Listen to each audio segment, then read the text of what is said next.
본 방송에서 제공하는 투자 정보는 투자 판단에 대한 조언입니다. 방송에서 제공하는 주식의 가치, 가격 상승 및 가격 하락에 대해서는 방송사에서 보장하지 않습니다. 시청자 여러분 안녕하십니까? 최인정입니다. 오늘 국내 증시 양지수가 일제히 오름세를 나타내고 있습니다. 미국 증시 상승 마감 소식에 코스피, 코스닥 모두 오름세를 이어가는 건데요. 코스피는 1%대 강한 상승세가 이어지고 있고 880으로 출발했던 코스닥 지수는 오름폭을 다소 줄인 상황입니다. 자, 연초 이후로 약세장 속에서 나홀로 질주를 보였던 통신주들의 주가, 이달 중순 이후로 좀 주춤한 모습이 나타나고 있습니다. 주가 상승을 이끌었던 외국인 투자자들의 매수세가 둔화되면서 2분기가 상승세의 끝물이다라는 의견이 나오고 있는데요. 이제 전문가들은 하반기부터는 실적 호전이 예상이 되는 이 5G 통신 장비 쪽으로 시선을 돌릴 것을 주목하고 있습니다. 관련 이슈 짚겠습니다. 이슈 브리핑 시작합니다. 통신주는 1분기에 역대급 실적을 달성할 거다라는 전망이 나오면서 코스피 지수 대비 오름세가 좋았습니다. 통신 3사의 주가 수익률 추이를 살펴보면 올해 초부터 KT의 주가는 지수 대비 상승세가 돋보였고요. SK텔레콤이나 LG유플러스의 경우에도 코스피 지수 대비 높은 상승률을 나타냈습니다. SK텔레콤은 지난달에 장중 63,100원까지 오르면서 52주 신고가를 경신했고요. LG유플러스는 지난달 14,800원까지 오르면서 올해 들어 가장 높게 상승했습니다. KT 같은 경우에는 오늘 장중 신고가가 나타나기도 했습니다. 다만 통신 3사의 주가는 대체적으로 이달 들어서 상승세가 다소 꺾인 모양새인데요. 하반기에도 지수 대비 강한 상승을 이어갈 수 있을까 고민이 깊어지는 시점입니다. 실제 주가 상승을 이끌었던 이 외국인들의 매수세가 주춤하고 있습니다. 2분기도 이익 전망치가 상향이 되면서 1분기에 이어서 호실적을 나타내겠지만 실적 이외의 주가 상승 재료는 제한적이다라는 분석인데요. 특히 통신업의 경우 외국인 한도 소진을 앞두고 있어서 하반기에는 상승세가 더 악화될 거다라는 분석이 나오고 있습니다. 국가기관산업인 통신업은 외국인들의 지분 상한선이 49%로 제한이 걸려 있기 때문인데요. 외국인 한도 소진율을 봤을 때 어제 기준으로 SK텔레콤이 99.06%가 나타났고요. KT 87.26%, LG유플러스도 76.87%에 육박했습니다. 외국인 한도가 얼마 남지 않은 만큼 7월 이후부터는 점진적으로 통신주의 비중을 줄여야 한다는 게 증권가의 입장입니다. 이에 전문가들은 하반기 호실적이 기대가 되는 5G 장비 쪽으로 눈을 돌릴 것을 조언하고 있는데요. 1분기 원자재 수급난으로 지연된 미국 수출이 정상화되면 3분기에는 장비업체 대부분이 실적 호전을 보일 것이다라는 의견이었습니다. 최근 미국 수주 동향 또 자재 공급 상황을 감안할 경우에 국내 5G 장비업체는 7, 8월부터 미국 수출이 급증할 것으로 전망이 되는데요. 미국 버라이즌, AT&T, DC 네트워크 등의 대형 통신사들이 올해부터 3에서 4GHz 대역 5G 투자 계획을 잇따라서 발표한 점이 호재로 작용하고 있습니다. 향후 1년 동안 이들 기업의 투자 규모는 20조 원에 달하면서 국내 규모의 4배가 넘을 것이라는 전망입니다. 자, 그렇다면 5G 장비 중에서는 어떤 종목에 투자를 해보면 좋을까요? 최근 3개월 동안 국내 5G 장비사의 주가 상승률을 좀 비교해 봤는데요. 다산 네트워크스와 HFR 또 솔리드 등의 주가는 상승세가 돋보였던 반면에 이노와이어와 KMV, RFHIC 같은 경우에는 상승폭이 다소 낮거나 부진했습니다. 전문가들의 의견을 종합해보면 미국 시장의 수혜를 대다수 업체가 볼 것이기 때문에 5G 장비 업체 주가가 모두 상승할 가능성이 있고 특히 낙폭이 과대했던 종목 위주로 보자라는 의견이 깊었습니다. 지금까지 이슈 브리핑이었습니다. 잠시 뒤 전문가와 함께 하반기 통신주 5G 장비 쪽 어떤 쪽을 투자하는 게 수익을 많이 높일 수 있는 것인지 의견 듣는 시간 갖겠습니다. 마감 임박 60분의 승부 지금 바로 시작합니다.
네, 이슈 분석 시작합니다. 하반기 통신주와 5G 장비 쪽 투자 전략까지 짚어볼 거고요. 글로원 파트너스의 이성웅 이사 나오셨습니다. 이사님 안녕하세요. 네, 안녕하세요. 예, 글로벌 금융 환경에 냉기가 감돌면서 주가 네. 지수는 좀 하락세를 보였지만 통신주는 올해 들어서 견고한 상승 흐름이 나타났습니다. 네. 1분기 주요 기업들의 실적과 주가 흐름이 어땠는지 그리고 또 2분기에도 이같이 통신주가 좀 강세를 나타낼 수 있을지 의견 들어볼까요? 네, SK그룹 같은 경우는 우선 분할이 있었다 보니까 조금 변수가 있었고, 그다음에 그 지수 편입 측면, 뭐 코스피 200에서 뭐 편출이라든지 그러한 부분까지 함께 고려되다 보니 수급의 변화가 있었었고요. LG U+ 같은 경우는 작년 1분기 대비해서 실적은 물론 흑자는 나오기는 했지만은 약간은 부진한 측면을 볼 수 있었습니다. 실적으로는 KT의 실적이 독보적이었다라고 말씀을 해볼 수 있겠는데요. 네. 1분기 기준으로 해서 영업이익은 6,266억 원을 발표를 했습니다. 전년 동기의 영업이익이 4,442억 원이었는데요. 수치로는 41% 증가한 수치를 발표를 했습니다. 현재 시가총액이 9조 9천억 원 정도 되는데요.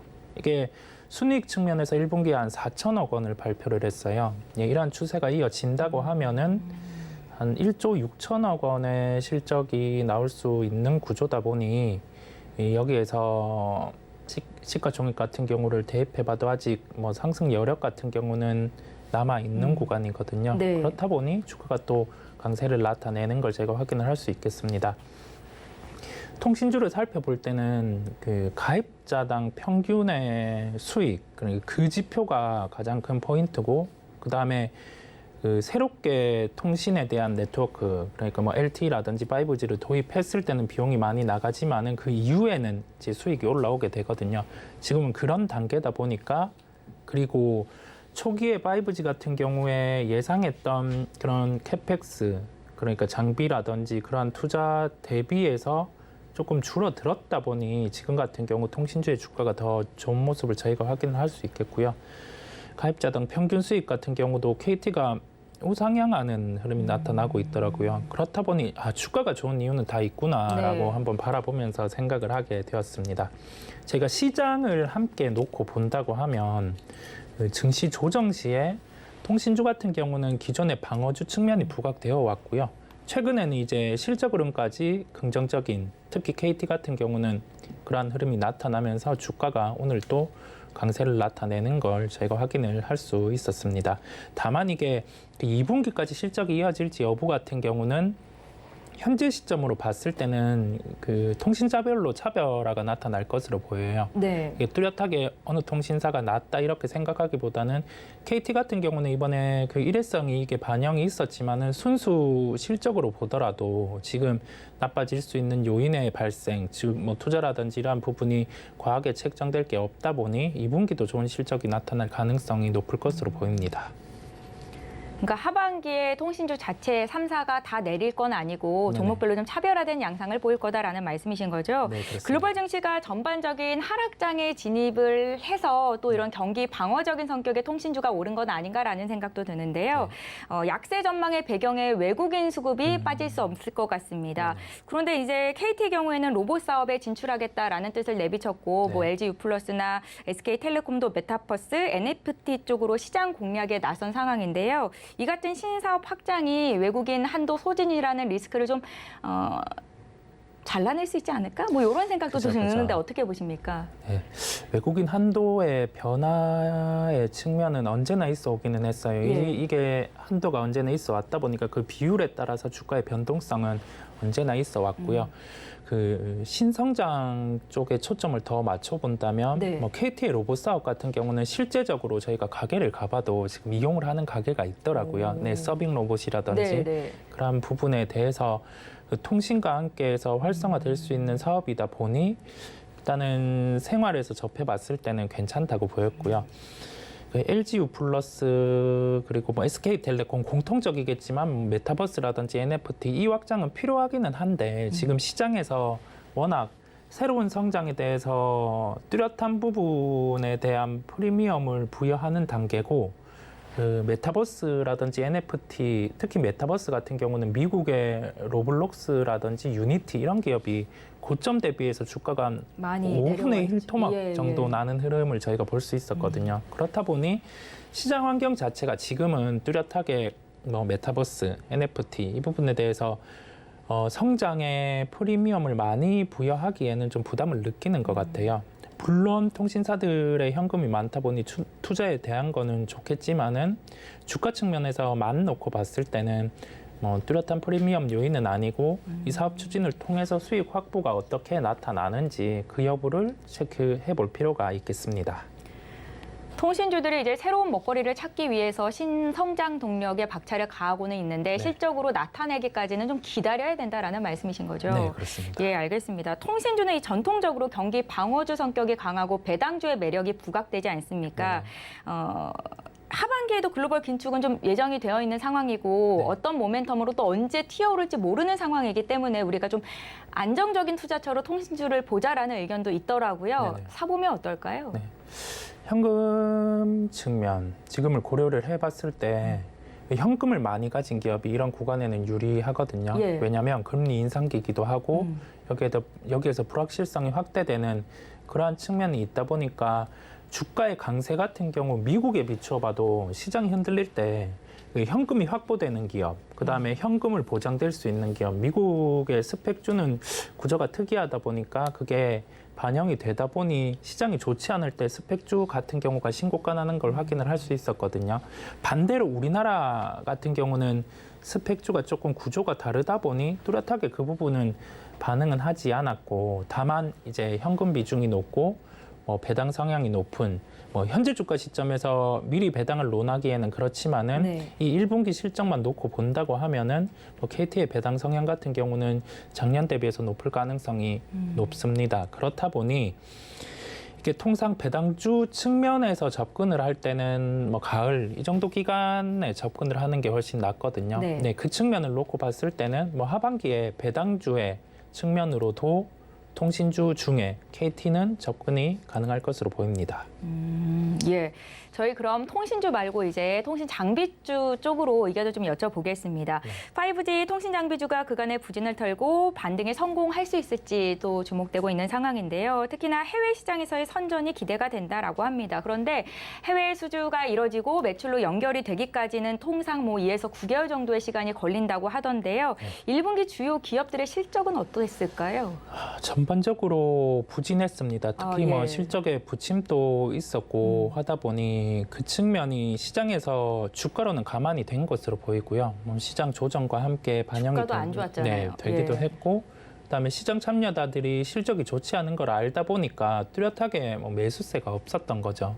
예, 그렇다 보니 주가는 이제 좋지 않은 실적을 반영한 단계인데, 여기에서 저희가 생각을 해볼 수 있는 거는 통신 장비에 대해서 이제 어떤 수주가 나오는지, 그 수주가 우리나라 같은 경우는 바로 가능성은 이제 낮을 수는 있어요. 왜냐하면은 이게 새로운 정부가 도입한 초기다 보니까 뭐 통신과 관련해서 뭐 통신료 인하 뭐 이러한 부분에 대해서 감안을 할 수 있겠고, 뭐 인프라 투자라든지 그 부분은 본격적으로 하반기 가서 감안이 된다면은 뭐 미국과 마찬가지로 뭐 투자는 나타날 수 있겠는데, 지금 우리나라보다 미국 투자가 훨씬 더 큰 부분이 상반기에 있을 거였는데 밀렸거든요. 네네. 그렇다 보니 저희가 생각을 해볼 점은 그 미국이라든지 아니면 일본 쪽에 대표적으로 수주가 발생하는 기업에 대해서 주목을 해보는 게 현재 통신장비 주가 흐름에서 포인트를 알 수 있겠습니다.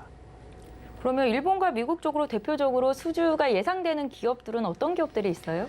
네, 일본의 대표적인 통신업체 뭐 NEC라든지 NTT 도코모 쪽으로 납품이 이루어지는 기업은 HFR이라는 기업이 있고요. 네. 이게 통신과 관련된 뭐 망 이러한 사업을 영위한다고 쉽게 이해를 하시면 될 것 같아요. 특히 일본 쪽의 시장은 한 번에 진입이 힘든데, 이 진입을 하게 되면은 수주는 꾸준히 발생을 하게 되는 네네. 구조거든요. 그렇다 보니 그 일본 시장이 이제 추가적으로 수주가 나온다고 하면 HFR이라는 기업에 대해서 주목이 필요하겠고, 그 미국이라든지 영국 쪽에 그 오란이라는 그 명칭을 지금은 쓰는데 쉽게는 기지국으로 보시면 될 것 같아요. 그 포지 때는 뭐 기지국이라고 통칭해 왔는데 지금 명칭이 바뀌었는데 이 명칭이 바뀐 이유가 그 기존에는 하나의 네트워크에서 뭐 호환이 뭐 삼성의 기지국을 썼다고 하면은 나머지 삼성과 호환되는 삼성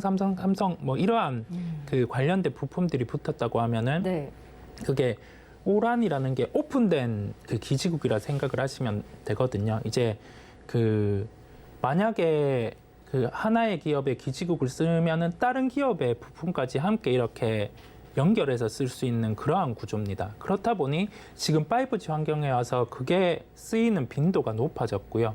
그렇다 보니 이 사업을 중점적으로 영위하는 솔리드 같은 경우가 수혜가 될 수 있겠습니다. 결론적으로 봤을 때 네. 지금 그 삼성의 밸류 체인 업체에 주목하자고 연결이 되는 거는 미국의 수주겠고요.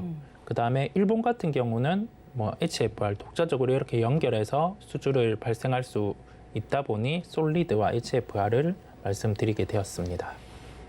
그러니까 탑픽 종목으로 말씀을 해주시는 건가요? 저기 잠깐만 좀 자세히 좀 들여다볼게요. 네네. 저희가 이제 미국의 수출 기대감이 반영이 되는 게 하반기라고 말씀을 드리는데 이게 좀 네네. 확정적인 건지도 먼저 궁금하고요. 그렇습니다. 수출을 할 수 있게 되는 경우에 탑픽으로 솔리드와 HFR이죠. 네, 그렇습니다. HFR을 주셨는데 구체적인 투자 전략까지 다시 한번 좀 듣겠습니다. 네. 예. 상반기의 투자에 대해서 지금은 뭐 인플레이션이라든지 그런 불확실성, 뭐 러시아 우크라이나 이슈 이런 거를 종합적으로 고려를 해서 투자가 밀리게 됐어요. 예. 네, 그렇다 보니 이게 하반기로 넘어가게 된 부분이 있고요. 이 하반기에 대해서도 투자가 확정되지는 않았지만은 기대감만 있는 거군요. 그렇습니다. 예. 미리 저희가 투자를 해서 통신 장비회 같은 경우를 매수를 해놓기보다 시장의 불확실성, 당장 내일 모르는 시장 뭐 그러한 부분을 감안했을 때는 수주를 확인하고 그때 통신 장비주, 특히 미국의 수주와 연관된 부분, 미국의 수주는 그 삼성을 통해서 나가는 환경이다 보니까 예. 이와 관련해서 그 오픈된 기지국의 사업을 영위하는 뭐 솔리드 이게 탑픽이라고 말씀드릴 수 있겠습니다. 솔리드의 그러면 주가 흐름을 좀 봐주세요. 저희가 이제 종목을 살 때는 그렇습니다. 싸게 그렇습니다. 사는 게 중요한 거잖아요. 네네. 근데 최근에 또 장비주의 흐름이 좋지 못했어서. 네, 그렇습니다. 이게 현재 실적의 부침이 심했습니다. 그렇다 보니까 저희가 주가를 놓고 뭐 이 종목 같은 경우가 지금 어떻게 흐름이 나타날지 그거는 보통 제가 실적을 통해서 말씀을 드리잖아요. 근데 네. 1분기는 적자였습니다. 전년 동기 대비해서 적자폭은 축소가 됐지만 적자였거든요. 그렇다고 하면은 저희가 여기에서 생각을 해볼 거는 본격적으로 실적이 어떻게 턴어라운드 되는지 이게 흑자가 발생할 수 있는지 그 여부를 먼저 체크를 해볼 필요가 있겠고요. 두 번째로는 최근에 주가 추이가 적자를 반영했는지 그 여부까지 함께 고민을 해봐야 되거든요. 그렇다고 하면은 그 6,000원대의 주가 같은 경우는 1분기에 뭐 적자 실적을 반영하고도 이게 약간은 매수를 해도 되는 구간이다 보니까 6,000원대 도달해서는 매수의 고려가 가능하겠고 최적의 시점 자체는 이게 6,000원이 1분기에 실적을 반영을 했다 하더라도 2분기에 변수가 있을 수 있거든요. 그렇다 보니 뭐 최적의 매수 시점 자체는 그 미국의 이제 장비 발주가 나가는 그러한 시점에 매수를 하는 게 낫겠고 그러한 시점에 미국 투자가 인프라 투자가 본격적으로 정해질 타이밍에 매수를 하는 게 가장 최적이라는 결론이겠습니다. HFR도 한번 봐주시겠어요? HFR 같은 경우는 예. 주가 흐름이 조금 더 달라요. 보면은 그 솔리드보다는 더 탄력적이잖아요. 이게 실적이 1분기에 흑자가 발생했습니다. 전년 동기 대비해서는 예. 그 전년 동기 같은 경우가 적자가 한 64억 정도 됐는데 1분기에 53억 정도의 흑자가 나타났었고요. 현재 시가총액이 한 4,404억대입니다. 뭐 1년으로 보자면 한 160억 정도의 실적이 발생할 수 있는 구조겠는데요. 이게 그 지금 실적에 비추어 봐도 싼 구간은 아닌데 저희가 다만 지금 통신장비 같은 경우는 주가가 그 적자의 실적을 반영하고 그 턴어라운드가 나타나는 시점에서 미리 이러한 적자를 반영한 구간이다 보니까 한 번 더 가격적으로 볼 필요가 있겠고 가격만 놓고 본다면 그 실적 감안을 했을 때 한 28,000원대에서는 뭐 이러한 실적이 반영된 구간이다 보니까 HFR 같은 경우는 28,000원이라는 가격을 기억하시고 대응하시면 되겠습니다. 그러면 KT랑 지금 말씀하신 5G 통신주 쪽에서 한쪽만 고르라면 어느 쪽이세요?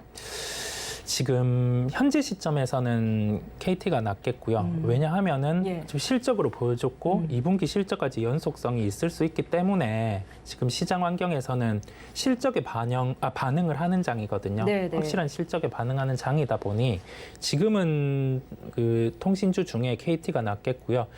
그 통신 장비는 그냥 딱 하나의 포인트만 기억하시면 될 것 같아요. 해외 수주가 이제 발주되는 게 확정이 되었을 때 그때 충분히 저희가 언론을 통해서도 헤드라인으로 확인을 할 수 있기 때문에 그때 매수를 하셔도 될 것으로 보입니다. 예, 솔리드와 HFR은 일단은 관심 종목에 넣어두시고 수주 소식이 확정이 됐을 때 조금씩 담아보자라고 정리를 해보면 좋겠습니다. 지금까지 JDI 파트너스의 이성웅 이사님과 함께했습니다. 말씀 잘 들었습니다. 네, 감사합니다.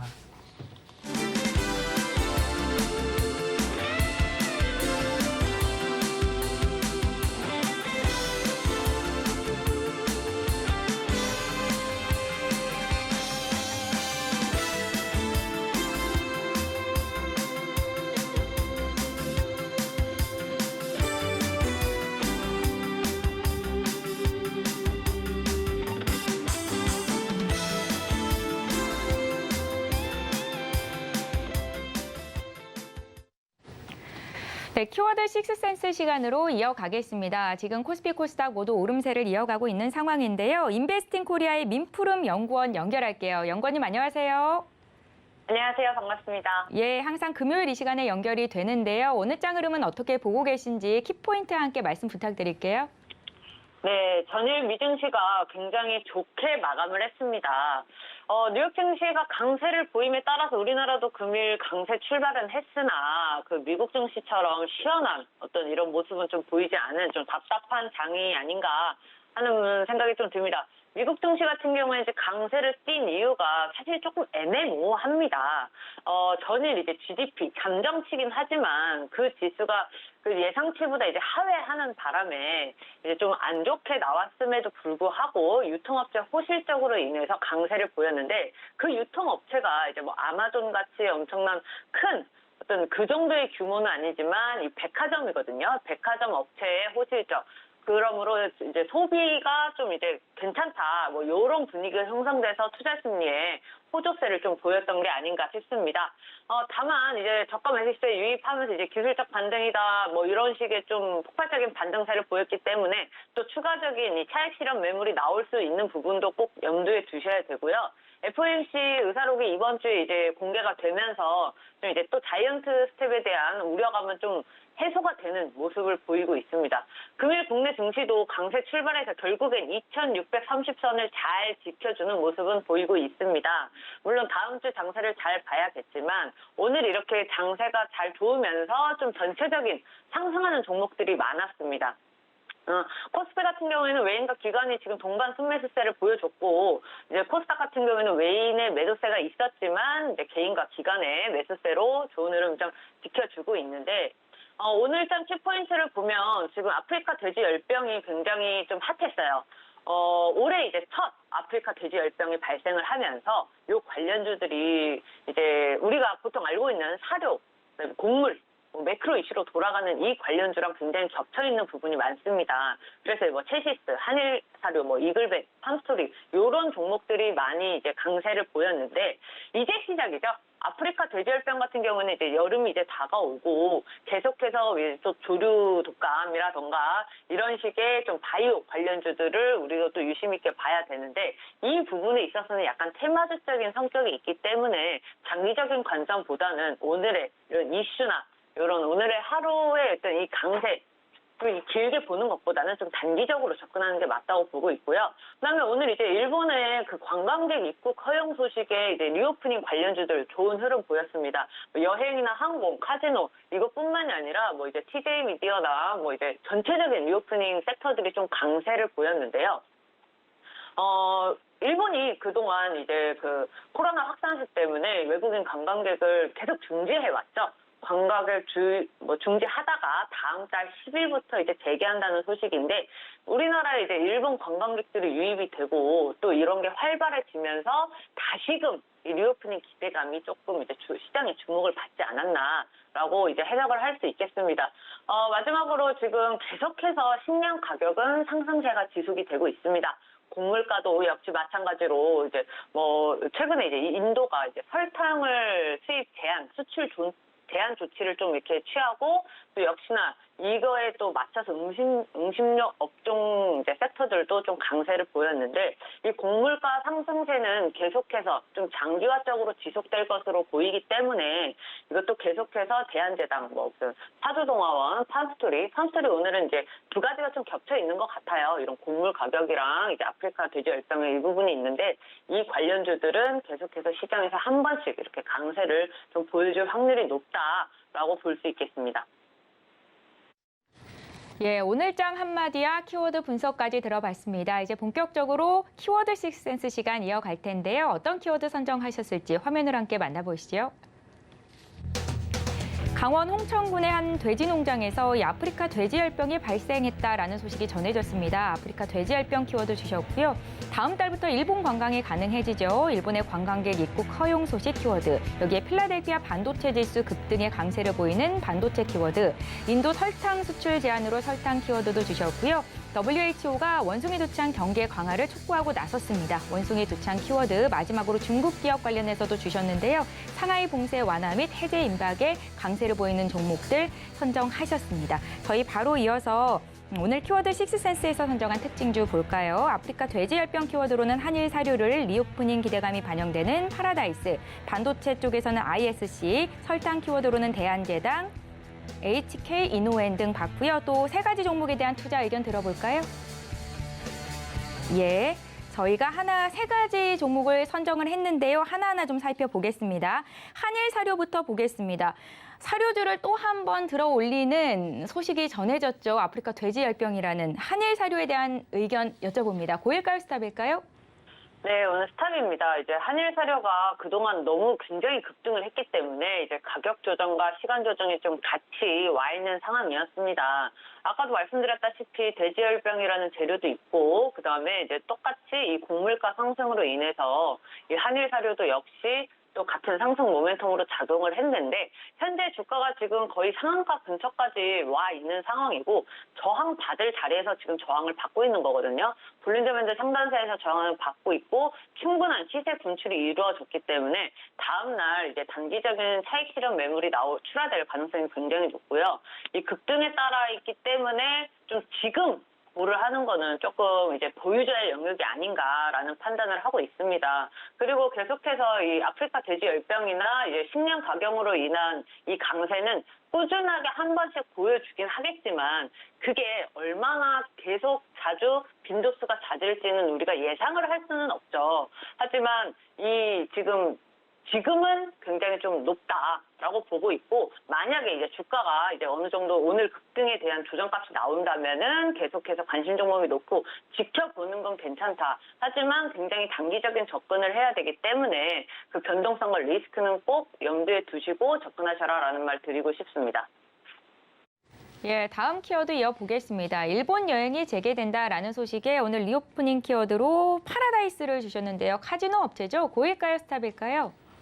네, 고입니다. 지금 파라다이스 같은 경우에는 최근에 이제 굉장히 좋은 흐름을 보이다가 시장 전체의 하방 압력을 못 이기고 리오프닝주가 전체적으로 조정을 받았었죠. 그래서 조정을 받을 만큼 다 받고 좀 이제 단기 이평선인 10일 이평과 20일 이평선, 장기 이평선도 지금 121평을 지지받고 올라가려는 움직임을 취하고 있고 오늘 종가가 60일 이평 위에 형성을 했기 때문에 저는 굉장히 좋은 매수 타이밍이다. 진입 가격이다라고 생각을 하고 있습니다. 단기적으로 봤을 때는 21평과 61평의 이제 골든 크로스가 이제 앞서서 전망이 되고 있고요. 또 이제 수급적인 측면에서 지금 외인과 기관은 특히 3거래일 전부터 지금 매수세를 보이고 있고 외인 같은 경우에는 전 거래일 어제부터 매수세를 지금 쌓아가고 있는 상황입니다.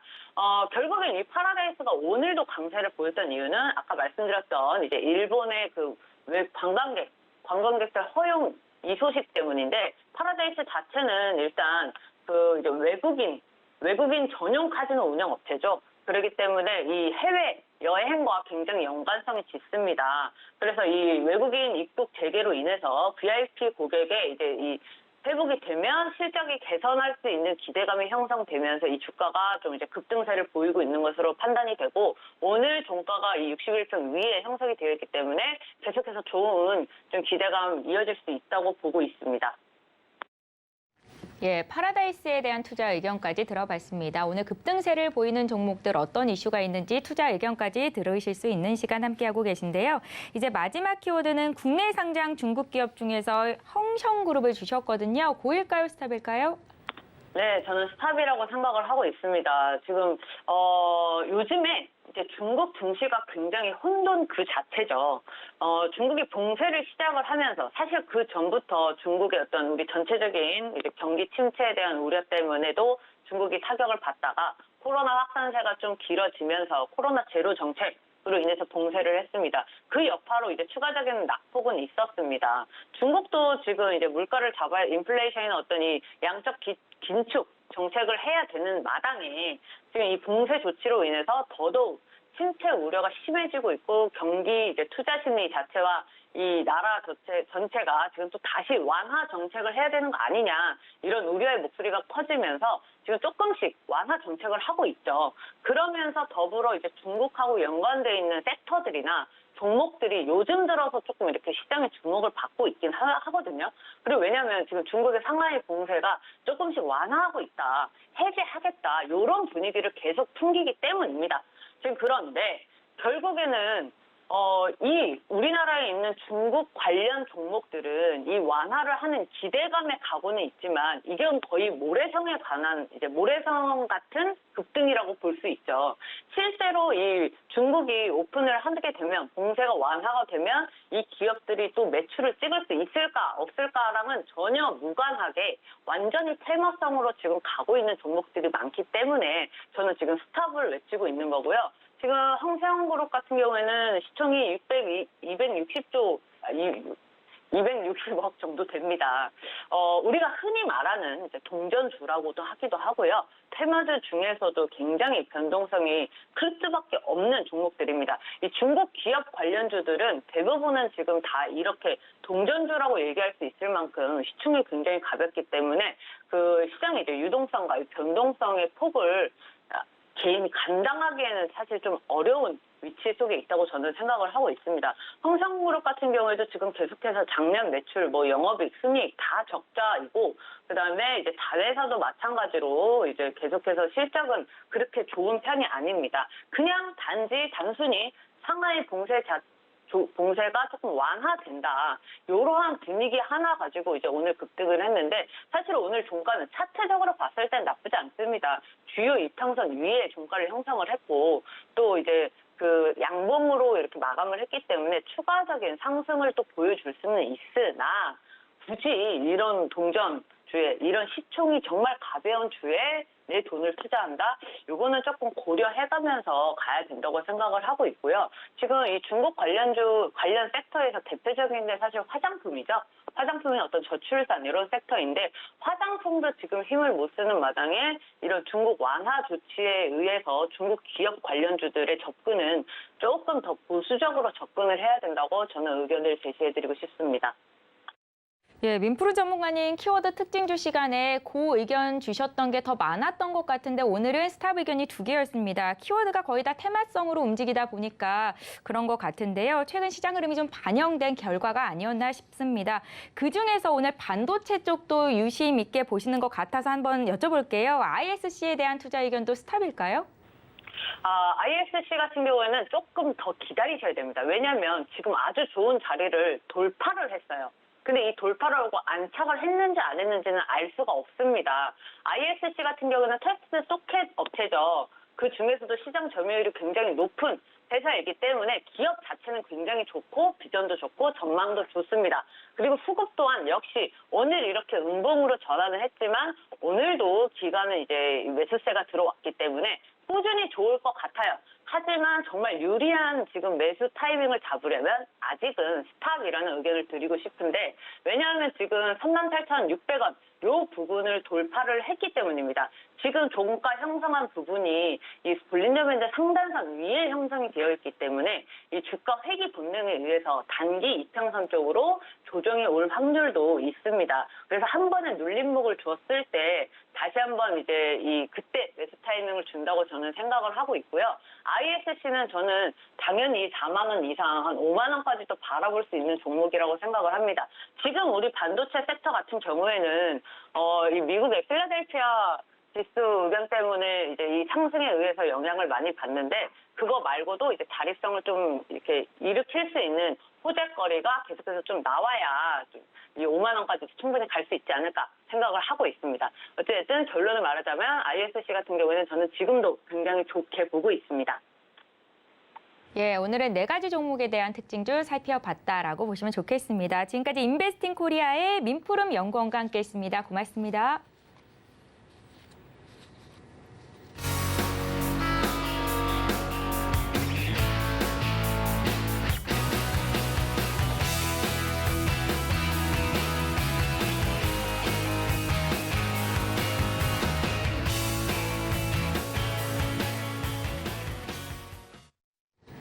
네, 장 마감을 2분여 앞두고 있는데요. 마감 예상 체결지수 보겠습니다. 코스피 시장으로 가보시죠.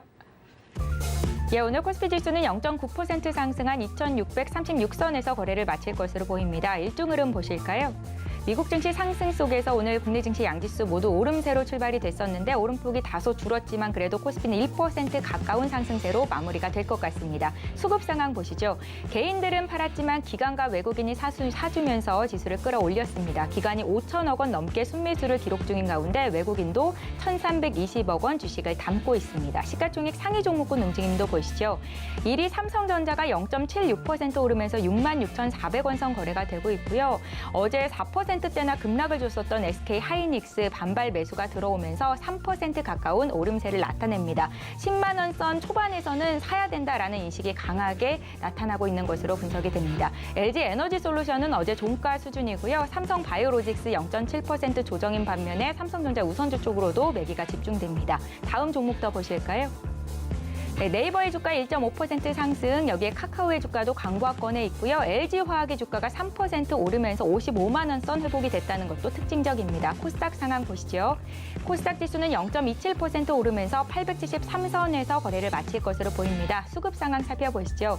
코스닥도 오늘 많이 올랐었는데 다만 외국인들이 1,526억 원 차익 실현 매물을 내놓으면서 지수가 상승폭을 많이 줄였습니다. 여기까지 보겠습니다. 시가총액 상위 종목군 움직임 보실까요? 예, 1위 종목 에코프로비엠 0.28% 상승입니다. 46만 7,100원 선 거래가 되고 있고요. 2위 종목까지 강보합권이지만 그 외 종목들은 약세 흐름이 나타나고 있습니다.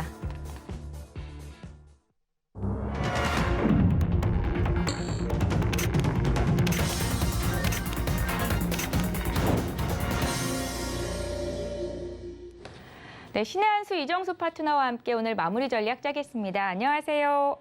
네, 안녕하세요. 신의 한수의 이정수 파트너입니다. 예, 어제 미국 증시가 어떻게 움직이느냐에 따라서 공략하는 법이 달라진다라는 말씀을 주셨었는데요. 오늘은 어땠습니까?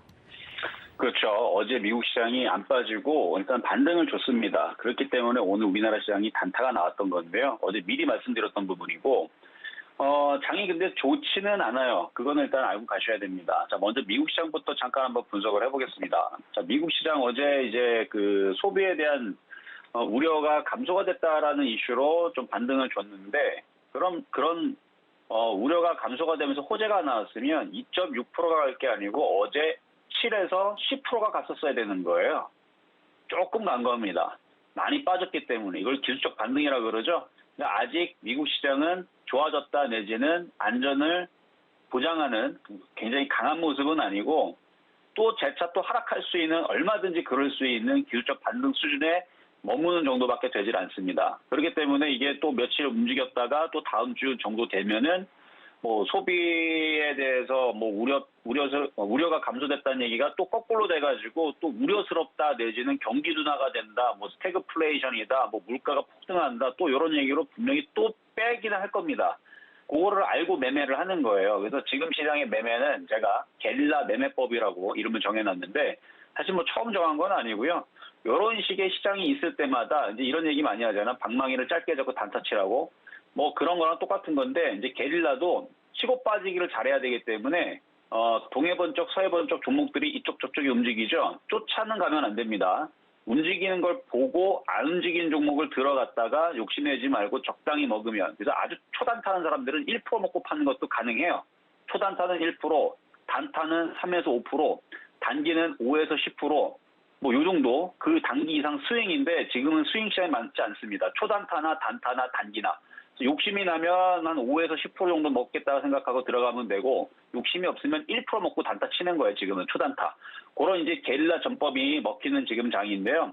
코스피를 보더라도 지금 지수가 미국 시장이 저렇게 만약에 정말로 이게 강한 모습으로 강하게 올라갈 거였다면 오늘 삼성전자 하이닉스가 오늘 폭등이 나왔어야지 맞는 거고요. 그리고 오늘 우리나라 시장이 이렇게 2,700으로 잠대항복으로 오늘 3% 4%가 폭등이 나와야 되는데 그렇지 않죠. 지수는 그냥 묶어놓고 개인 투자자들 골리고 있는 것 같아요. 그러니까 들어주는 척 해놓고 물리게 만든 다음에 빼버리고 아마 계속 그렇게 될 것 같은데, 떠있는 종목들은 철저히 조심하시고 지금 움직이는 테마주들은 좀 잘 움직이긴 합니다. 뭐 아침에 돼지열병 얘기가 나오면서 급등이 나왔는데, 돼지열병 얘기는 한 2개월 전에 3개월 전 얘기도 있었습니다. 근데 그때도 지금과랑 똑같은 이슈였는데 그때는 하나도 안 움직였어요. 근데 오늘은 마치 큰일이 났는 듯한 엄청나게 강하게 움직였는데, 어쨌든 뭐 곡물 관련주랑 이제 더불어서 이쪽이 움직였고, 그다음에 어제 소비주들이 움직였다고 아침에도 째려봤는데 그닥 우리나라 그 소비주들이 움직임이 그렇게 좋지는 않더라고요. 근데 막판에서 좀 움직이긴 했습니다. 뭐 백화점부터 해서 항공주들도 막판에서 제주항공부터 움직이긴 했는데 먹기가 그렇게 깔끔하게 개인 투자자들한테 이렇게 수익을 잘 주려고 하지 않습니다. 지금 시장이 그래요. 코스닥도 마찬가지고요. 다 음봉이죠. 갭상승 들어놓고 밀어고 들고 밀고, 물론 종목만 보면은 뭐 한일사료 급등하고 체시스 급등하고 그 돼지열병에 관련된 이제 동물 백신 관련주들인데 뭐 방역 관련주 급등하고 뭐 일부 종목들 이쪽 움직이고 여행주 움직이고 항공주 움직이고 뭐 카지노 조금 움직이고 음식업 쪽 움직이고 뭐 그래가지고 뭐 원숭이 투창 관련주도 뿐만 아니라 그 몇몇 테마주들이 강하게 움직여서 지금 시장 만만하게 생각하실 수도 있는데 절대 만만한 시장이 아닙니다. 아직 시장이 안전을 보장할 수 있는 그런 범위로 올라오진 않았어요. 그래서 코스피가 2,700을 돌파를 하면 조금 더 안전하게 매매를 해볼 수 있으나 지금은 들어줄 때마다 잘 팔아야 되고, 그리고 단타로 아침에서 들어갔으면 먹으면 팔고, 그렇게 해서 잘 사고 팔고 굉장히 좀 빠르게 매매를 좀 해야 될 것 같고요. 그냥 매매했다가 물려가지고 만약에 그냥 가만히 냅두면 본격적으로 빠질 때 크게 깨집니다. 일단 그거는 알고 계셔야 돼요. 그래서 지수가 일단 2,600이 지지가 되기 때문에 매매적인 접근은 여전히 가능하다. 근데 2,600이 깨지면 그때서는 매매하던 것들 빨리 접어가지고 손절해야 됩니다. 그래서 2,600이 깨지면 그 다음 라인은 2,550이에요. 그 자리가 깨지면 이미 손절하기도 전에 손실이 10% 20%가 늘어났을 거고요. 2,550에서 2,400으로 내려가면 대부분의 손실들이 마이너스 20에서 30% 늘어날 겁니다. 그러니까 지금 같은 과정에서는 짧게 끊어내는 게 좋다라는 거 말씀을 드리면서, 어쨌든 뭐 어제도 그렇고 오늘도 그렇고 뭐 종목들은 잘 움직이는데 오늘 밤도 마찬가지입니다. 오늘 밤도 미국 시장이 빠지질 않고 또 들어준다. 그러면 또 월요일 날에 또 단타로 또 들어가면 돼요. 들어갈 종목들은 또 월요일 날에 또 급등주 검색기에 뜨는 종목으로 또 아침에 또 실전 매매 정서도 얘기를 할 테니까요. 그래서 오늘 뭐 관련주들 잘 움직였었죠. 자, 이렇게 정도 말씀을 좀 드리고요. 자, 오늘의 테마주 2개 한번 분석을 해보겠습니다. 먼저는 한일사료인데요. 사료주들이 오늘 돼지열병 때문에 급등을 했는데 상한가를 갔다가 아침에는 상한가를 안 들어갔었죠. 근데 상한가를 들어갔다가 상한가가 지금 풀렸습니다. 상한가가 들어갔다 이렇게 풀리게 되면 별로 그렇게 좋지는 않아요. 다행히도 오늘 외국인들이 87만 주를 담았는데 다음 주 월요일 날도 얘가 또다시 위쪽으로 이렇게 올라가면, 그러면 못 움직였던 쪽들을 단타로 들어가면 되고요. 반대로 이쪽이 떨어져 버리게 되면 기다려야 됩니다. 그래서 이거는 그냥 관망 정도로 말씀을 드리겠고요. 자, 그 다음은 곡물 가격 상승으로 움직인 이제 고려산업, 마찬가지 이것도 비료, 사료 이쪽 관련주들이 다 움직여갖고 움직이는 쪽인데 사료 관련주. 얘는 저항돼서 부딪혔죠. 이 한일사료가 위에서 부딪혀서 그래요. 한일사료가 부딪히지 않았다면 한일사료가 상한가를 안착했다면 아마 9,000원 쪽으로 움직였을 수도 있습니다. 근데 이제 이렇게 밀려버리게 되면 월요일 날에 지켜봐야 돼요. 또다시 사료 관련주들이 돼지열병 이슈가 돼가지고 또다시 움직이면 그때서는 다시 재접근이 가능하지만 움직이지 않고 떨어지면 아침 실전 매매정도 열심히 보세요. 그러면 거기에서 해도 되는지 안 되는지 아니면 다른 쪽으로 해도 되는지 안 되는지 오늘 월요일 날 말씀드리도록 하겠고요. 자, 세 번째는 이제 후성인데요. 실전 매매정수에서 추천해드렸었던 종목이고 470%의 수익을 냈었던 종목인데 최근까지도 저거 급락해야 된다, 빠질 때까지 기다려라 했는데 드디어 빠집니다. 드디어 빠지고요. 일단은 18,000원까지 내려올 때까지 기다리세요. 단타하고 싶으면 18,000원. 그리고 저는 싸게 사는 자리는 10,000원으로 봅니다. 10,000원에서 한 7,000원 사이. 그러니까 이렇게 떠있는 종목은 조심하시고 뭐 수익 그동안 많이 냈을 거니까 지금도 팔아도 수익이죠. 지금도 열심히 던지세요. 확 팔아버리고 밑에서 다시 싸게 사는 게 좋을 것 같습니다. 자, 그럼 시장 정리하겠습니다. 자, 시장 점수는 70.2, 매수 포인트도 70.2. 2차 전지주들 조심해야 될 것 같아요. 60점 양 평가하도록 하겠습니다. 네, 이정수 파트너님 내일 대구 강연에 예정하고 계신데요. 저희는 어떤 내용을 들을 수 있을지 간략하게 말씀해 주시겠어요? 자, 좀 전에도 말씀을 드렸듯이 시장이 여러분들이 그렇게 녹록지 않아요, 지금. 지금 종목들이 이쪽 저쪽 움직여갖고 되게 쉬운 것처럼 생각해서 들어가면 물리고 들어가면 물리죠. 일부러 개인 투자자를 물리게 하려고 들어놓고 지금 세력들이 파는 것 같습니다. 그러니까 쫓아가지 마시고요. 그래서 그 매매 전략을 시장이 상승할 때와 만약에 하락하게 됐을 때에서 엄청난 기회가 찾아오거든요. 그래서 상승보다는 하락했을 때 엄청난 기회가 찾아오게 되는데 그렇다고 상승할 때에서 현금화해 놓은 걸 가지고 녹놓고 가만히 있기는 좀 그렇잖아요. 그래서 그런 부분에 대한 만약에 지수가 2,700을 안착을 했을 때에서 매매 전략을 좀 드릴 거고요. 이탈했을 때에서는 어디까지 이탈을 할 거고 그랬을 때에서 종목들이 많이 빠지면 어떻게 또 복구를 할 수가 있고 얼마나 큰 돈을 벌 수 있는 기회가 나올 수 있는지 이 부분에 대해서 이번 주 토요일 내일이죠. 내일과 모레 대구와 부산을 가서 여러분들께 그런 강의와 함께 앞으로의 그 시장의 업종들 삼성전자 하지 말라 그랬죠. 삼성전자 말고 새롭고 좋은 업종들을 싸게 사는 그 전략으로 내일과 모레 대구 부산에서 강의를 하도록 하겠습니다. 예, 잘 알겠습니다. 참고로 이정수 파트너와는 샵 0082번으로 문자 주시면 신의 한 수 적어서 보내주시면 장중에도 전략 짜 가실 수 있다는 거 전해드리겠습니다. 신의 한 수 이정수 파트너와 함께했습니다. 고맙습니다. 네, 감사합니다. 예. 저희 방송에서 제공하고 있는 정보는 투자 판단에 대한 전문가들의 조언입니다. 해당 주식의 가치나 수익률을 보장하고 있지는 않습니다. 참고로 서울경제TV와 서울경제신문은 당사의 브랜드입니다. 서울경제증권TV와는 무관하며 기타 유사 명칭에도 주의를 해주시기 바랍니다.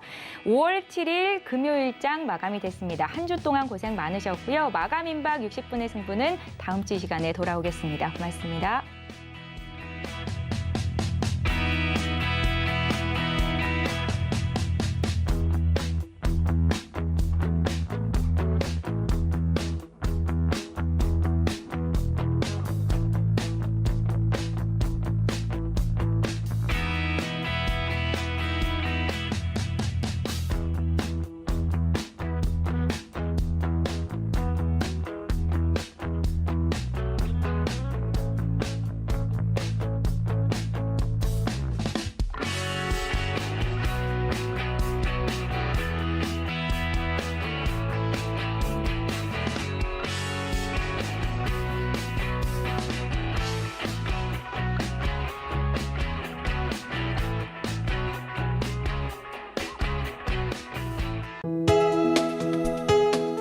본 방송에서 제공하는 투자 정보는 투자 판단에 대한 조언입니다. 방송에서 제공하는 주식의 가치, 가격 상승 및 가격 하락에 대해서는 방송사에서 보장하지 않습니다.